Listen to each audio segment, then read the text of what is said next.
All right. Good morning, guys. Melissa here.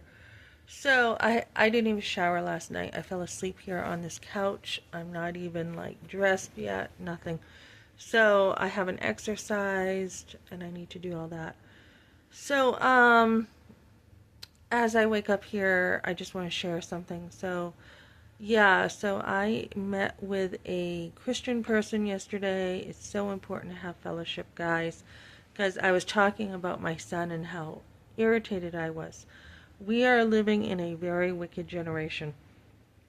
And, in the end, guys, God will work it out. He will. But it's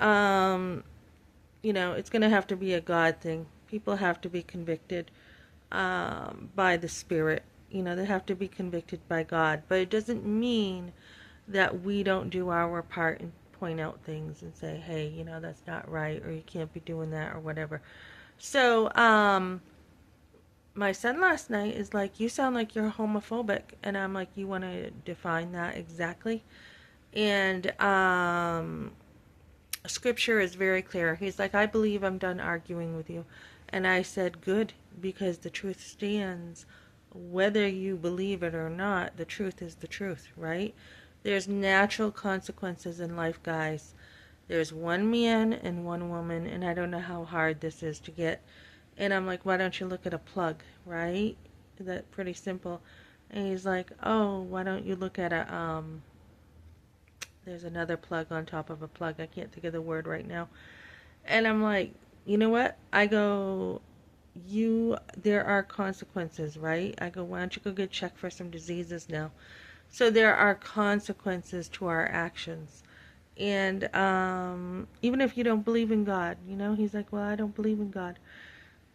Doesn't matter. There's still some basic truths in life, right? So I don't know where he's at, particularly in, it was a general conversation.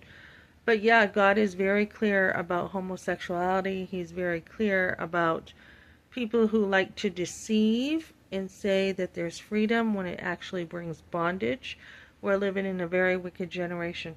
So I was talking to a friend about this, and that was so helpful. And then this channel is going to be talking more about motherhood, the day-to-day stuff in motherhood. Like yesterday, I was helping my other son with college stuff. I have another son going to college. They're doing amazing.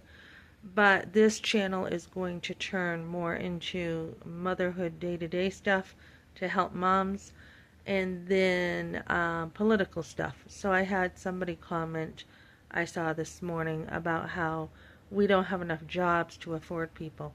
And I'm like, that's bull. I was just on Indeed. There's tons of jobs.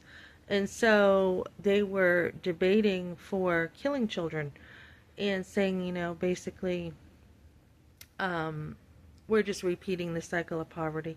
And I had said basically all you need is good management. And our country does not have good management with resources. We just don't. We waste a lot of money on stuff. The people at the top are getting way too much money.